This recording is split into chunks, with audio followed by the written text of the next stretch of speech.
Good afternoon and welcome to this edition of Border Report Live. My name is Rudy Mideles and I'm your host here in Harlingen, Texas in the Rio Grande Valley of deep South Texas. Got a great program lined up for you today. Our San Diego correspondent Salvador Rivera is going to be leading a conversation with founder of MigrantInsider.com, Mr. Pablo Manriquez. That's going to be coming up in just a few moments. But as always, let's go ahead and start with taking a look at what's making headlines across the border, starting with a story out of Los Angeles, where federal officers shot a man in the elbow and a deputy U.S. Marshal was hit in the hand with a ricochet bullet during an ICE raid that took place in South L.A. Tuesday morning.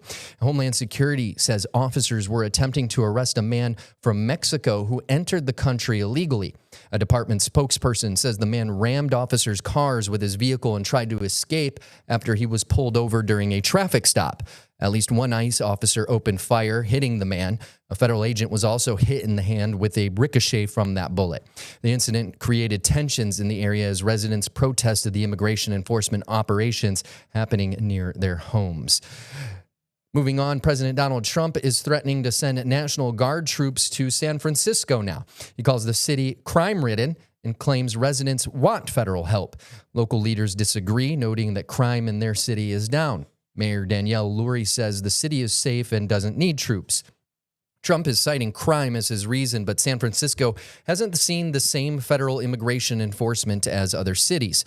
Local officials and residents oppose the idea, fearing chaos and unrest. Governor Gavin Newsom's administration vows to fight in court any deployment to any city in the state. San Francisco continues to recover from the pandemic, showing signs of improvement.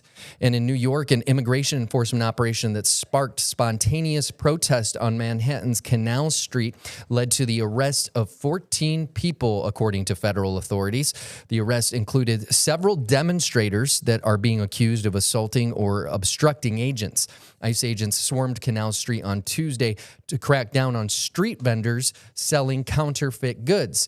Law enforcement raids aimed at combating counterfeiting are relatively frequent on Canal Street, but the sight of dozens of masked immigration and custom enforcement agents and other federal agents making arrests drew instant protesting. Bystanders and protesters confronted the agents and tried to block the immigration sweeps targeting vendors, many of them of West African descent. The protests forced the agents to retreat and regroup near their offices at the nearby federal building. Protesters surrounded the masked officers and attempted to block their vehicle from driving off while shouting, quote, "ICE out of New York," end quote. In a statement, DHS said rioters were shouting obscenities, became violent, and obstructed law enforcement duties, including blocking vehicles and assaulting law enforcement. DHS said the immigrants had previous charges of robbery, domestic violence, and forgery, among other crimes. Time to bring in our San Diego correspondent, Salvador Rivera, and our guest for today, Mr. Pablo Manriquez, founder of MigrantInsider.com. How you doing, gentlemen? We're doing well. Good to see you, Rudy. Well, I see the story out of Canal Street in New York. Where are we going to get our fake Louis Vuitton bags and fake Rolex watches from now on? It's almost like a tourist stop in New York. So they're, in a way, they're hurting tourism to that city. But without further ado, I want to introduce Pablo Manriquez, who is the man behind Migrant Insider. Pablo, tell us about the publication. I know you've been around for about a year now. How did you get started? Tell us about yourself and what you cover. What are you looking for when you do go out and try to get a story? So I guess to start with, Migrant Insider is the immigration publication for here in Washington, D.C. For years and years, I have covered Congress mostly for Latino, starting with Latino rebels. Then I was New Republic correspondent here. Then I was Vanity Fair's correspondent on Capitol Hill. And, I just saw that there wasn't a whole lot of immigrant input into the Washington press corps. So I was like, I have the access, I have the connections, and I have the relationships. I just need the outlet where I can edit and publish the stories that I know are important to the immigrant communities that have always been good to me, the immigrant communities that I'm from. And that's kind of how it got started. That was the genesis behind it. We're just, we're access journalists. I know that doesn't have always the best connotation to it, but I feel like, our colleagues are doing incredible work right now at like the Chicago Tribune, at the City of New York, at Border Report, finding the stories on the ground that are out in the country But here in Washington, in the hallways of power, where we're at right here, where I'm talking from right now, there was never really any emphasis on an enduring daily immigration beat. And that's what we've become. We've become the immigration beat. I like to say that sometimes we're like the Politico Pro of immigration. You think about it, a lot of these outlets here in Washington that are very famous, I'm not going to name them right now because it will be rude, but they don't even have an immigration reporter, right? And at the beginning of the Trump administration, I've been paying really close attention to ICE since back when I first got to Washington. I came to Washington for the first time during Obama's first inauguration. So I've been here pretty much ever since. And the immigration beat has always been underserved. So we found this market vacuum and filled it with, interviews with Congress people, interviews with the White House. We've asked questions to President Trump. We've asked questions to Mike Johnson, John Thune, Hakeem Jeffries, pretty much everybody who's in charge, Chuck Schumer. And we've, been able to find two real strengths in our reporting at this point have been what I call the paper chase. We always want the bill, if it's an immigration bill, whether you're a Democrat or you're Republican, we want the immigration bill and we want it first. We want the full text. We don't just want a summary of it. We want the full text. We want to know exactly what's in it. And that's served us really well, kind of put us on the map, covering the Lake and Riley Act back in March, covering the Big Beautiful Bill Act back in July. We knew very intimately like how it was coming together and what was in it, which made us kind of unique. It gave us kind of a market advantage. And the other thing is lately, and this is more something that's happened in the last couple of months, we started leveraging video. So Instagram in particular, Migrant Insider on Instagram, we put a word out to Chicago after the ICE and other immigration officials started coming and committing acts of misconduct and bullying and brutalizing people here in Washington, D.C. I made a video and I said, hey, Chicago, it looks like you're about to be going through what we've been going through. So if you see anything, if you see any videos out on the streets or whatever, feel free to share it with us. I also told them, Laura Rodriguez at the Chicago Tribune, Jake Sheridan at the Chicago Tribune, also great local reporters. We're not trying to have a monopoly on the beat. If anything, we want everybody to be as good at the immigration beat, as good at covering the immigration beat as we are. But we acknowledge at this point that we are the best in what we do because we're the only thing in what we do. We have a monopoly on the daily immigration beat in Washington. We're also just, a superlative, the first ever in the history of the Washington Press Corps immigration news boutique, which is crazy to me. It's such an important topic. It's such an important topic for millions of people around the country and has been for decades. And yet there's never been a newsroom dedicated specifically to immigration in this town. That's us. So we're the first, we're the only, which makes us the best. And yeah, the videos started coming in. And once the videos started coming in, our Instagram just blew up. We're doing about between 20 and 30 million views a month on Instagram just from our video content. So we went chasing the PDFs and documents to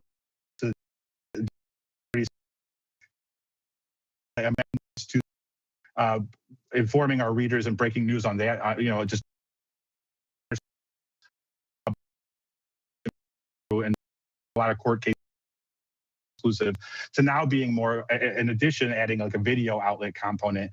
And we've just grown. I mean, there was obviously a need for it. We saw this coming from a mile away. I was born under Pinochet, so I'm not surprised at all by the way the Trump administration has been comporting itself. They basically said what they were going to do, and they've done it. And it's horrible what they're doing. The misconduct everywhere.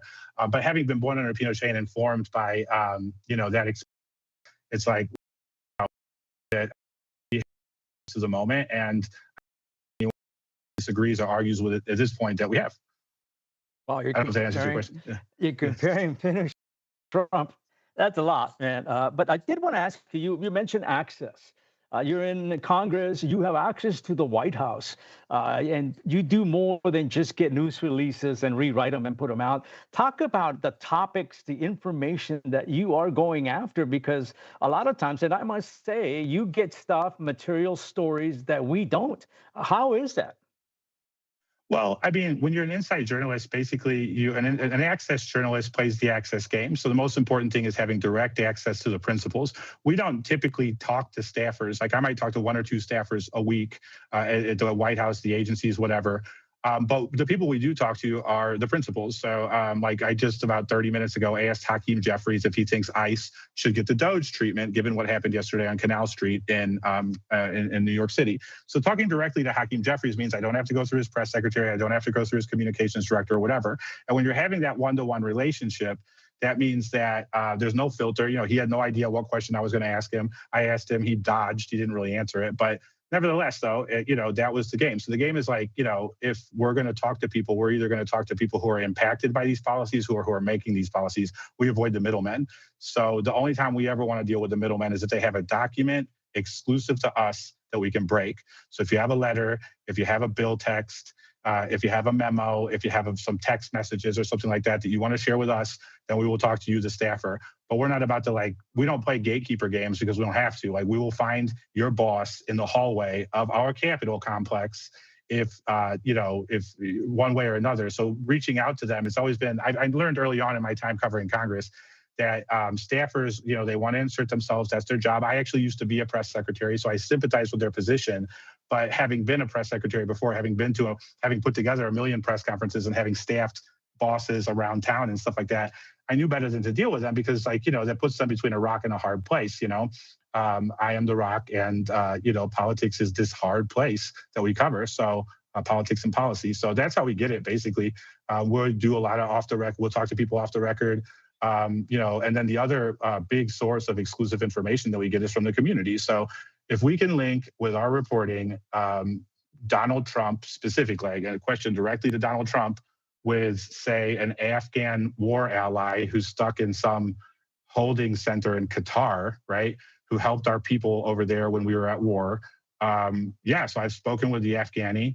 He's telling me he's suffering. He's telling me these are the promises that were made to him. He's showing me his letters of recommendation from the various soldiers that he helped save their lives and stuff like that in Afghanistan. Well, I'm asking Trump about it, or I'm asking the Foreign Relations Committee chair or, the State Department, like Marco Rubio specifically, the Secretary of State.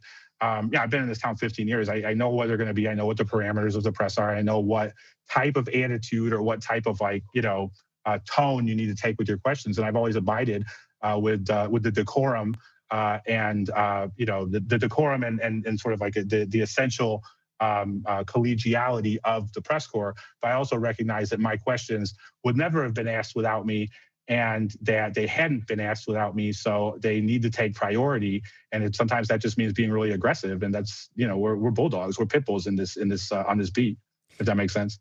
We're speaking with Pablo Manriquez from MigrantInsider.com about the work they do and what they cover, which is just exactly the topic that we're covering here on Border Report Live. So we're going to continue the conversation after a quick break. We'll be back in 1 minute.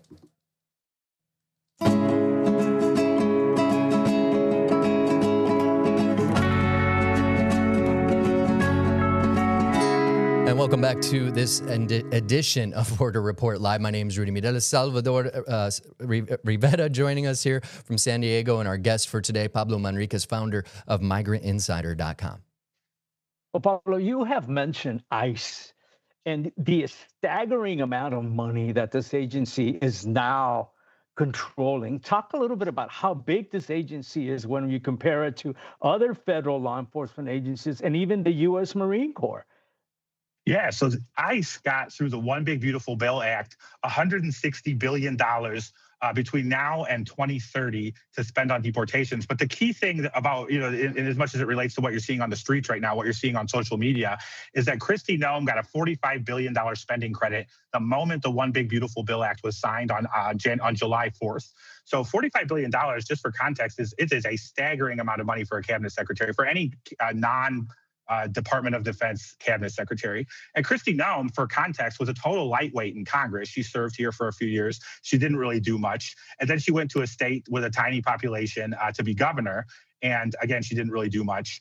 And so for her to have this incredible responsibility, being like a policy lightweight, an administrative lightweight, means that, obviously it was going to be a total disaster, and it has been a total disaster. Now, she seems to prioritize more than anything her own look, like the optics of it. But the funny thing is, as much effort and stuff as she's putting into the optics of ICE through these memes and videos and cosplay costumes and stuff like that she and her officials are doing, ICE is quickly becoming the most hated federal agency in America. I think it's the only federal agency in America right now that polling would indicate is more hated than ICE is the IRS. So, and that just goes to show you that they're failing at this. They're failing at every possible way that you could spend $45 billion. She just spent $247 million on private jets. She's got, again, just to put this in the context, she's got $45 billion.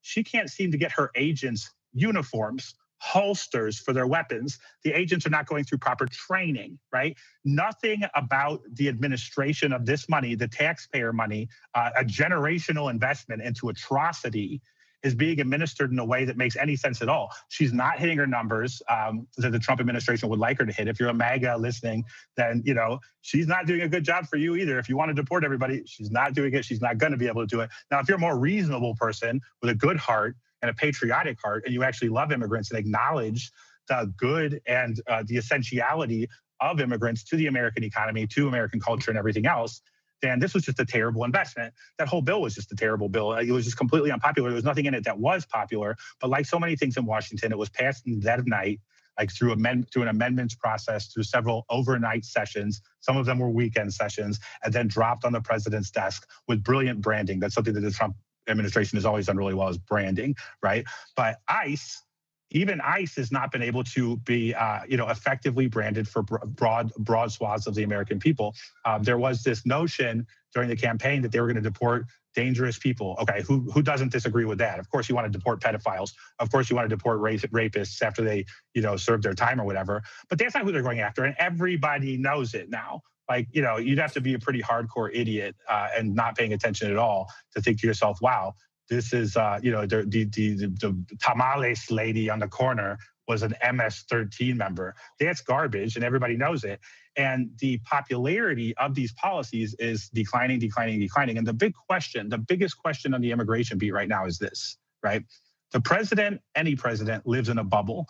Access to the president, direct access to the president, is very tightly controlled. The big question now is Trump aware that Stephen Miller's immigration policies are making him chronically unpopular with that key middle swath of moderate America, right? That is completely unimpressed and in many cases appalled with what they're seeing ICE do on the streets. And we don't know. That's a question that we just don't know yet. Sure. Their talking points would indicate that he's not aware. Their talking points would indicate that he's being told that this is really popular and it's going really well. It's not going really well. It's incredibly unpopular. And nobody is satisfied with what's going on. Whether you're a MAGA or whether you're a progressive, whether you're on the streets for a No Kings rally, nobody is impressed with ICE right now, despite this enormous amount of money that Kristi Noem has to spend on it. Well, if you walk through an airport, you're not going to be able to avoid seeing Kristi Noem on a monitor somewhere. Let's talk about ICE agents. And this is something that we discussed recently ourselves, that there's a big movement to prosecute ICE agents who are not following the law, who are taking people off the street without a warrant or a court order. Talk about what you're finding out on this issue.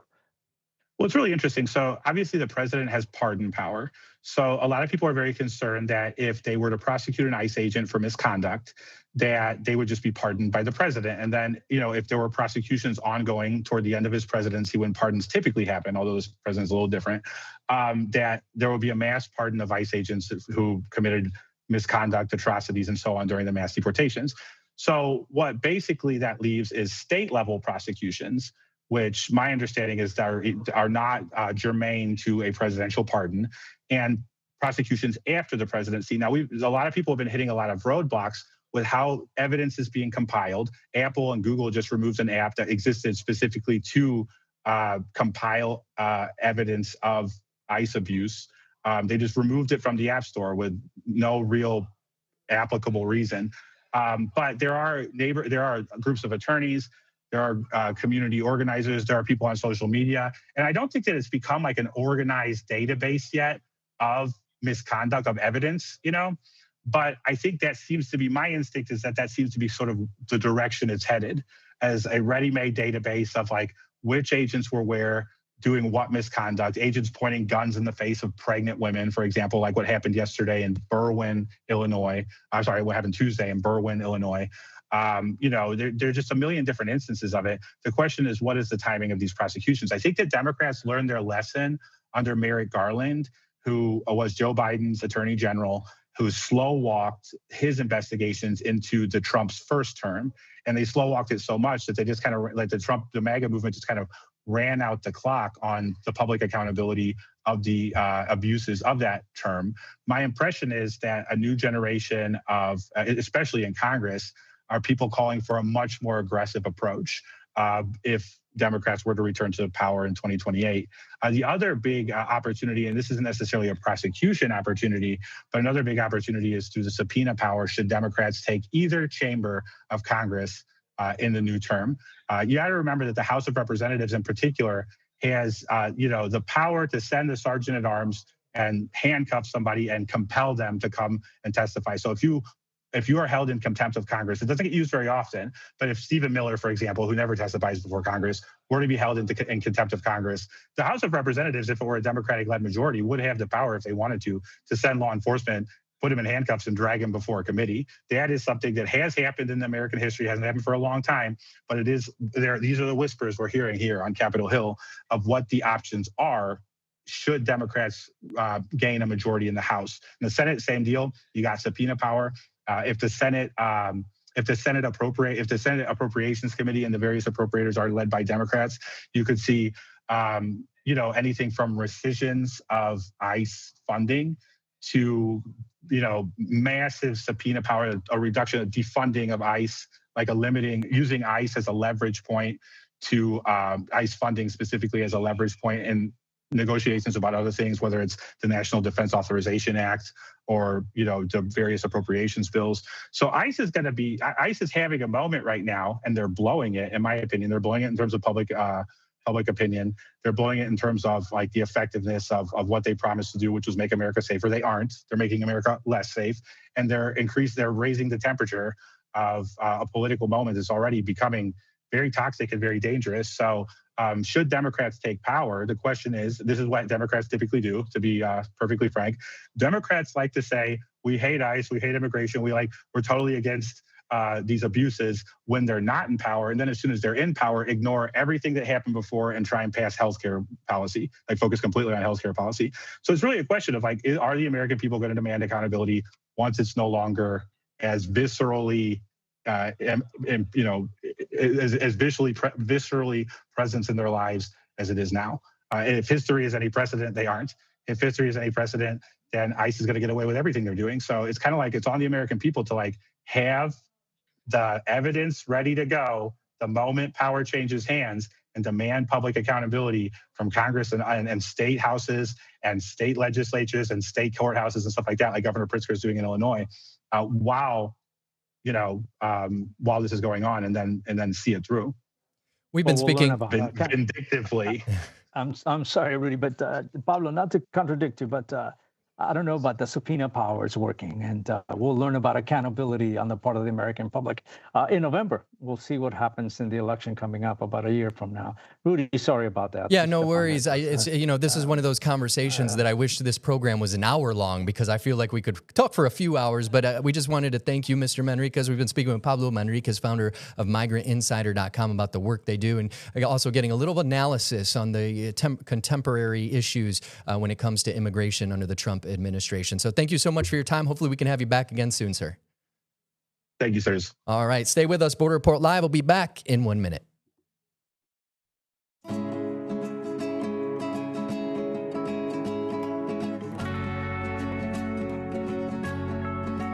And welcome back to Border Report Live. My name is Rudy Mireles, and I'm your host here in Harlingen, Texas, in the Rio Grande Valley of Deep South Texas. Got one more headline to tell you about, and this one's actually out of Florida. A Florida lawmaker has proposed a bill that would make victims of, quote, illegal migrant crime or their loved ones eligible for financial compensation. It would impose a $10,000 fine on any law enforcement agency that fails to enforce and comply with current state immigration law, which requires that law enforcement agencies collaborate with federal immigration enforcement officers. The bill goes on to say that any fines collected would be used to compensate those who were victims of crimes committed by suspects that are in the country illegally. Really quick, before we go, if you missed our conversation with Pablo Manriquez, founder of MigrantInsider.com, again, one of those ones that you wish this program was an hour, 2 hours long even, because I felt like we could have continued for quite a long time with all the knowledge he has up there from Capitol Hill in Washington, D.C. But remember, you can always catch up with what we're doing in podcast form. because Border Report Live is now available on Apple Podcasts, the iHeartRadio app, YouTube, and Spotify. You can see those apps down there at the bottom of your screen. So don't forget to go on there, like, subscribe, and take a listen. If you missed a previous episode, scroll through, and definitely give us a rating. Good or bad, we want to know what you think because we are always trying to improve here on Border Report Live. That is going to do it for us today. Thank you so much for joining us. We really appreciate you being here, whether it be live or wherever you're watching from across the country or across the globe. We appreciate you so much. For Salvador Rivera in San Diego, my name is Rudy Mireles here in Harlingen, Texas. Until tomorrow, have a great day.